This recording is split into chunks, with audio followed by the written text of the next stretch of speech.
watch the deer come out to play. Farmers in their pickup trucks filled with nature's bounty, carrying the harvest into town. Past the lakes and the rivers and the forests and the fields and the gentle rolling hills of Sussex County. Today my memory took me back to Sussex County, where I spent so many happy years. I thought about the friends I'd left behind in Sussex County, and I couldn't help but brush away a tear.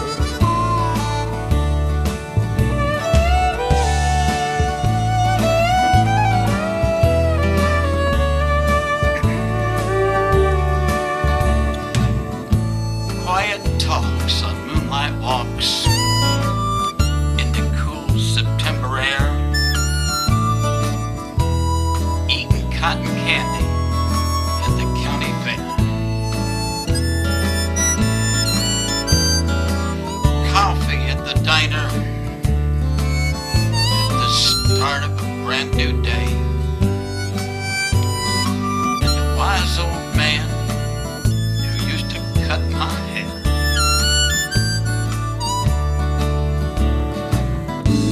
Close my eyes and listen, and I still can hear the sound of church bells ringing loud and clear, while the songs we sang in Sunday school went floating on the breeze that blew across the hills of Sussex County. Today my memory took me back to Sussex County, and the ones I held so near and dear, the loved ones who now sleep beneath the soil of Sussex County.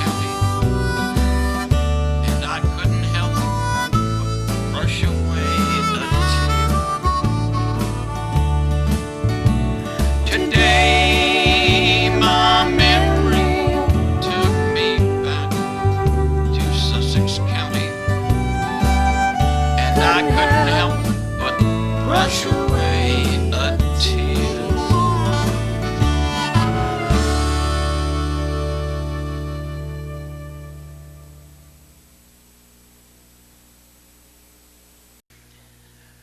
One of my favorite places to play in Nashville is called Larry's Grand Old Garage.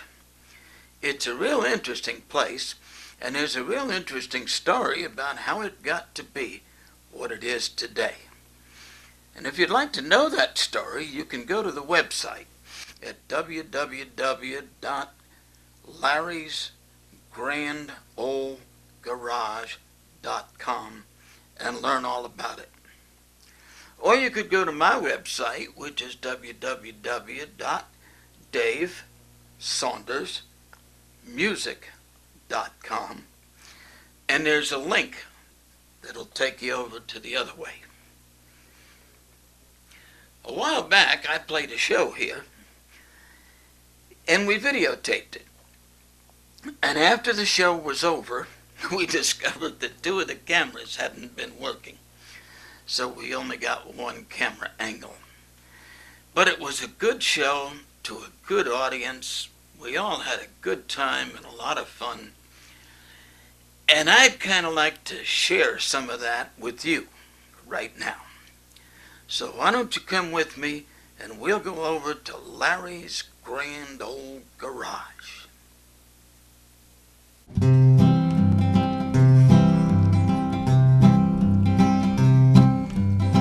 They said that Rusty showed up here the day after I was born. Pa just found him standing there in an empty stall in the barn. He was just a newborn colt, not much older than me, and he was missing a leg and had an eye that couldn't see. When I was just about a week old and Ma started getting around, she carried me down to the barn one day to start learning the sights and the sounds. Rusty came up and stuck out his tongue and gave me a lick on the cheek, and Ma decided that he'd been sent to help out with raising me.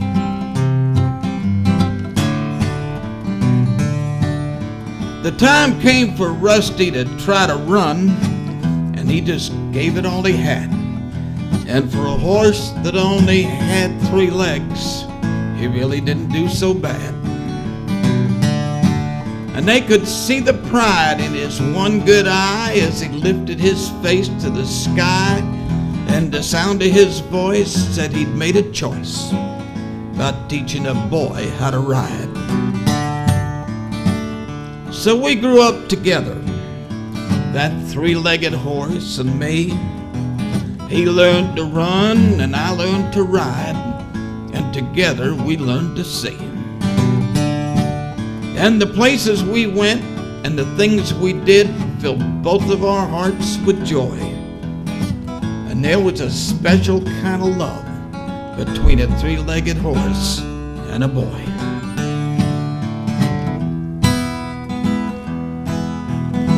A horse is twice as strong as a man, but he only lasts half as long. So I grew up, but Rusty grew old, till all his strength was gone.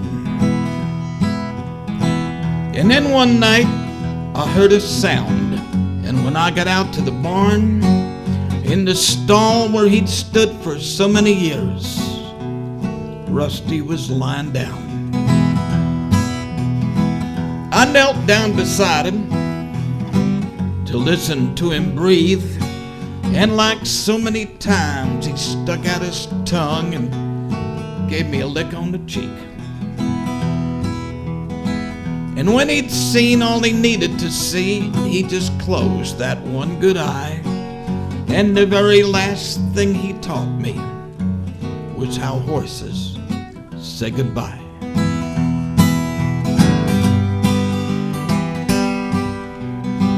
I choked up and turned away and stared up at the wall.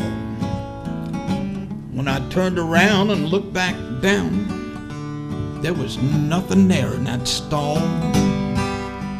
Rusty was gone as quick as he'd come, and I began to see how God made an angel that looked like a horse and then sent him to find me.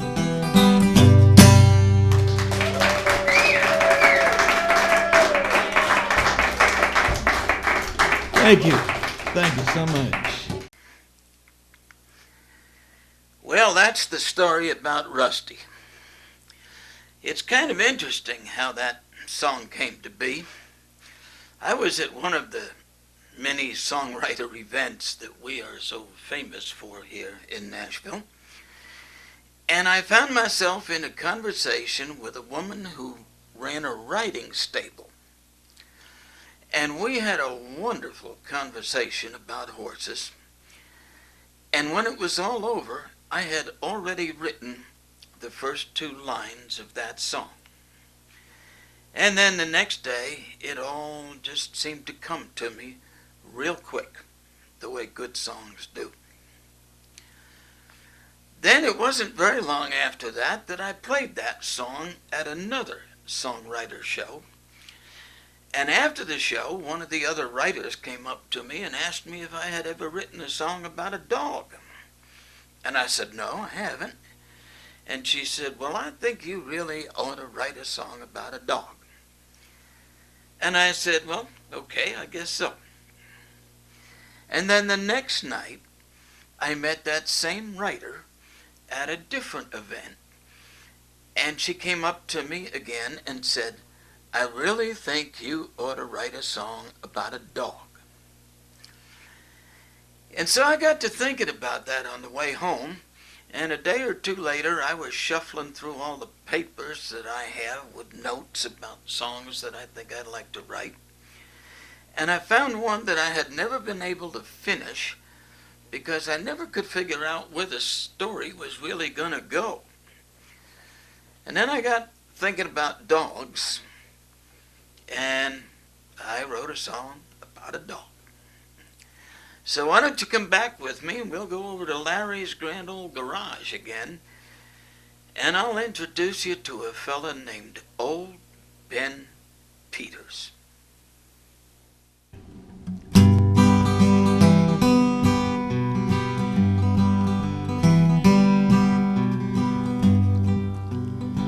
It was down at the farmer's market one Saturday afternoon. The sun was getting kind of low in the sky, and they were going to be closing soon.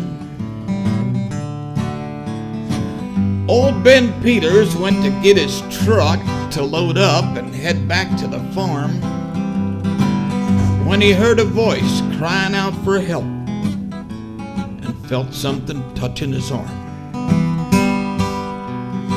Ben turned around and we saw him look down at a boy kneeling by his side. And the boy had a beat-up dog in his arms and a whole bunch of tears in his eyes. Some bigger kids had tried to push him around and take his money away, but that dog got into the middle of things, and he chased them bullies away. It was easy to see who'd won that fight, 'cause the boy was still okay. But we could tell that dog shouldn't have to do any more fighting that day. He was scratched and bruised, and his leg was hurt, and we could see the pain in his eye. But we could tell he knew his boy was safe and was right there by his side.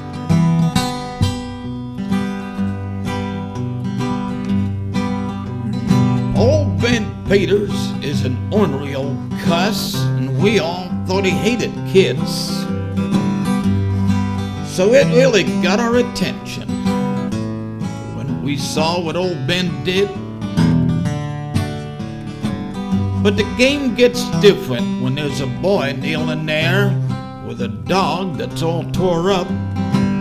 And Ben knelt down, laid that dog on the ground, and started to patch him up. Ben's real good at that kind of stuff, and the job didn't take very long. And then he got that boy cleaned up, and they went looking for his mom. And when Ben came back, the look on his face was something we'd never seen before. And we knew there was something special between that man and that boy and that dog.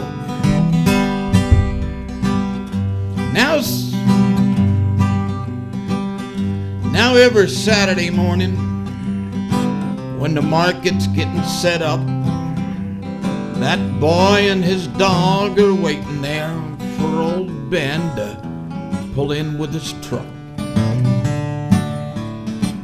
And they spend most of the day together, and when it's time to head back to the farm, you can still see that look on old Ben's face and that boy and that dog in his arms.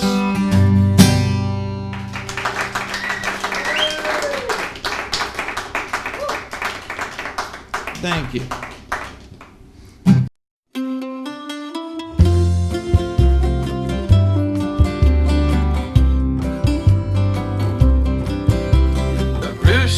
raised his voice at the break of dawn to greet the morning sun as it rose behind the barn.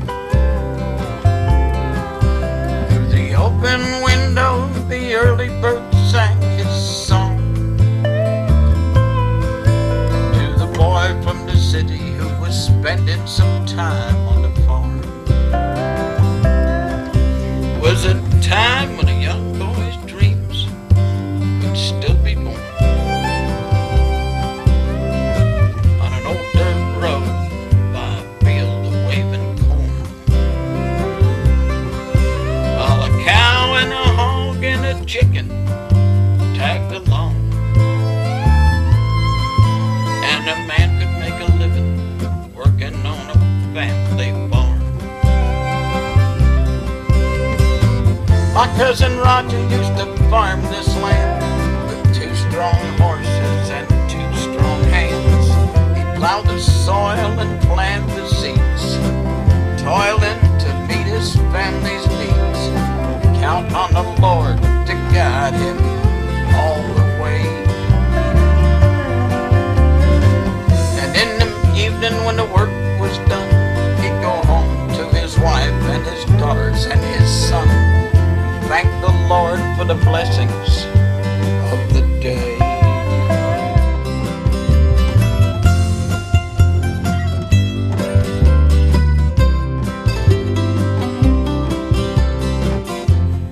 Boys grow up, men grow old and gray,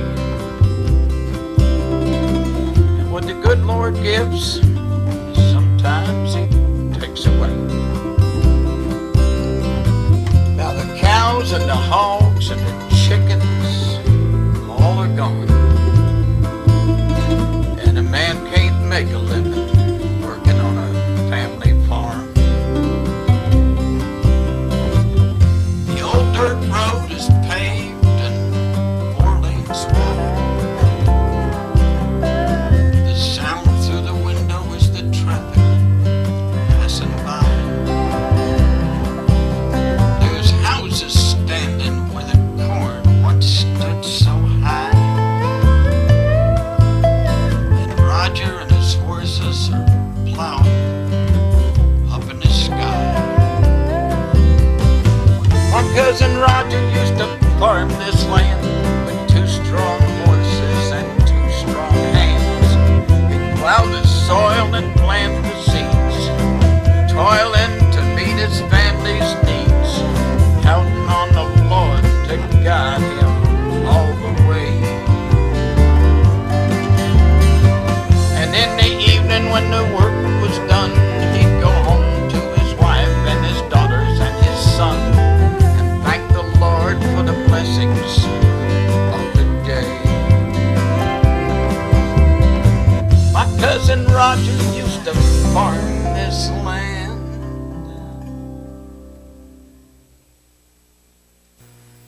I went to see the movie Oh Brother, Where Art Thou? And then I bought the CD of the soundtrack. And when I listened to it, I discovered that there were 2 songs on there that were being done a cappella. Now, if you're not musical, that means singing without any instrumental background behind you. And I was so impressed by the way these 2 songs sounded that I thought I'd like to try something like that myself. So I guess it was sometime over the next 2 weeks I wrote this next song. And then when we went into the studio and recorded it, the only musical instrument that we used was the bass fiddle. We tried without it and that didn't work, so we used a bass fiddle. But there's a whole lot of other sounds on this, and they're real interesting and a lot of fun. And we really enjoyed making this, and I hope that you enjoy watching it. So why don't you come with me and we'll take a ride on an old dirt road.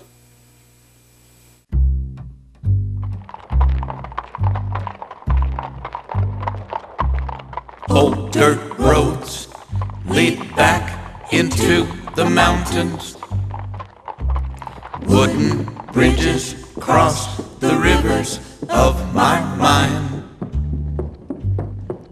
A hawk circles high above a meadow. Precious memories carried on the wings of time. The creatures of the forest drink together from the quiet pool above the waterfall, while the birds raise their voices in the treetops to sing the praises of the one who made it all.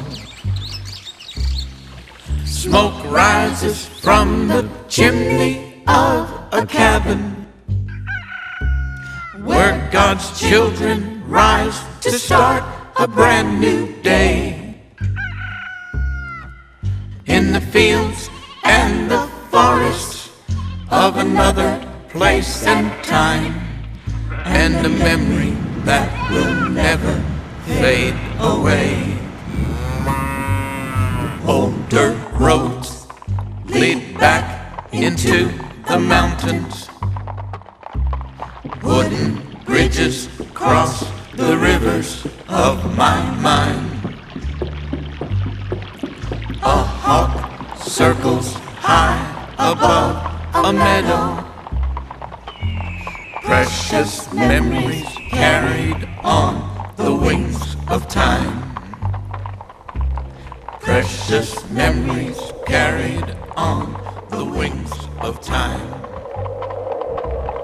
Precious memories carried on the wings of time.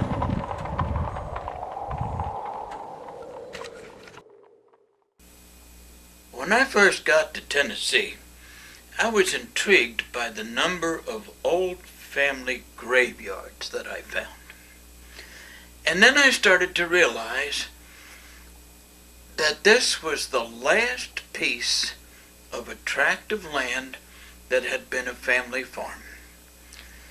And now all the members of the family were apparently gone. The land had been sold off, but the graveyard is still there and probably always will be. And I wrote a song about that. Here it is.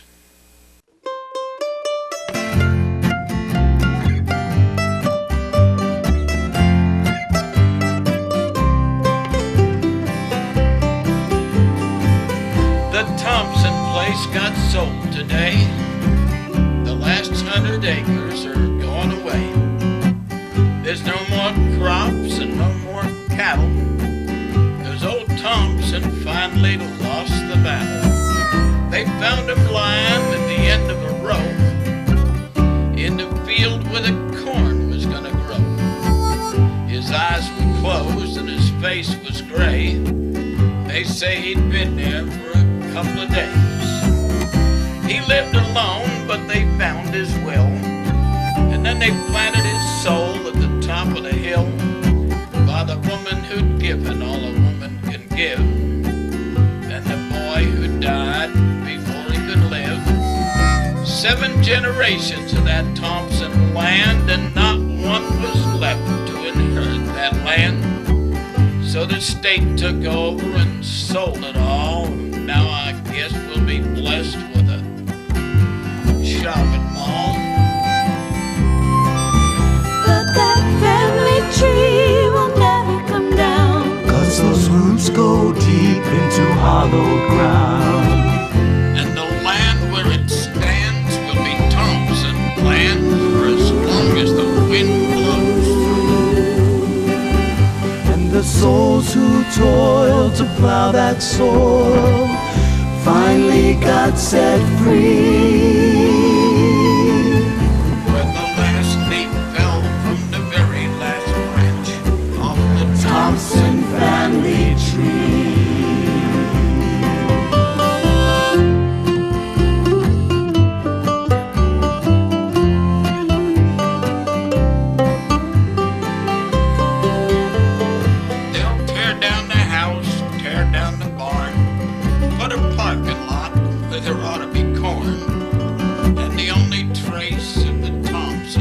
place will be the family graveyard with its iron gates. They'll build a wall about 7 feet high to hide the graves of folks who walk by, and none of those people will ever see when the last leaf fell from a family tree. But that family tree will never come down. 'Cause those roots go deep into hollow ground. And the land where it stands will be Thompson land for as long as the wind blows free. And the souls who toil to plow that soil finally got set free. When the last leaf fell from the very last branch Of the Thompson family tree. No, that family tree will never come down. 'Cause those roots go deep into hollow ground. And the land where it stands will be Thompson land for as long as the wind blows free. And the souls who toil to plow that soil finally got set free. When the last leaf fell from the very last branch Of the Thompson family tree.